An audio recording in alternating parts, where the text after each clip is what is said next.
Hi hello नमस्कार good afternoon. सध्या तर मी हॉस्पिटलमध्ये आहे आणि हा ब्लॉग जो आहे पाठीमागच्या 15 दिवसापूर्वीचा आहे. लग्न झाल्यानंतर ही जी रानातली छोटी मोठी कामं होती ते दुसऱ्या दिवशीची होती.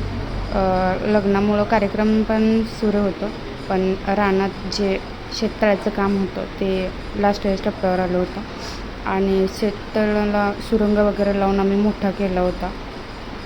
आणि मुलं पण आले होते. मुलांना हे नवीनच प्रोजेक्ट बघायला मिळतं, तर त्यांची गंमत पण चालू होती. खाली जाऊन त्यांना मजा घ्यायची होती की खाली जाऊन कसा अनुभव मिळतो. आणि त्यानंतर दुसऱ्या दिवशी तर दिवसभरात काही शूट करायला मिळालं नाही आणि लगेचच गावाला जायला निघाले. लग्न झालेल्या तिसऱ्या दिवशीच मी रिटर्न आले होते, कारण क्लास होते. क्लासला मी नाही म्हटलं तर 4 दिवसाची सुट्टी घेतली होती आणि बरोबर 11ला परत रिटर्न मी क्लास सुरू केलं, कारण 4 दिवसाची सुट्टी मला भरून काढायची होती आणि सर्व स्टुडंट आले होते. घरात घेणं खूप इझी आहे, पण आता सध्या मी बाहेर क्लास घेते. ज्यावेळेस घरातून स्टार्ट करतो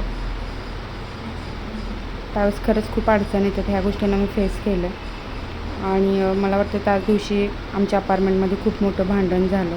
ह्या गोष्टींना फेस करून माझं एक प्रोजेक्ट होतं, तर ते प्रोजेक्ट करण्यासाठी गेले होते. तर हेच प्रोजेक्ट तुम्हाला लवकरच कळेल, कारण माझं ॲप्लिकेशन नवीन येतं आहे मार्केटमध्ये आणि ते लवकरच प्ले स्टोअरला त्याची लिंक मिळेल किंवा अपलोड होणार आहे.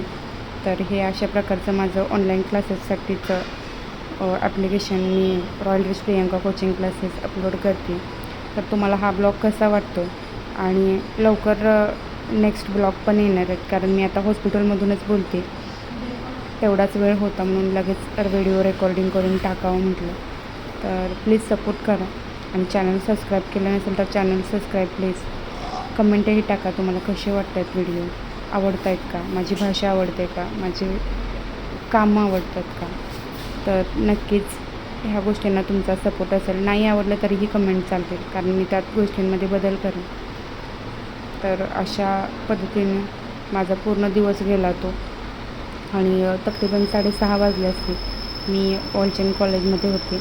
दोघी मुलींसोबत हा प्रोजेक्ट मी करते आणि लास्ट टप्प्यावरती येऊन थांबला. अडथळे तर खूप आले, पण तरी पण मी ह्या गोष्टींना फेस करून आली. बाहेर जर मी हा प्रोजेक्ट केला असता तर नाही म्हटलं तर ₹1.5 लाख गेले असते आणि ह्या मुलींनी आणि मॅडमनी मला खूप सपोर्ट केलं. त्यासाठी ह्या मुली बघतायत व्हिडिओ, त्यांना मी खरंच धन्यवाद म्हणेन आणि नेक्स्ट व्हिडिओमध्ये बोलूया. बाय.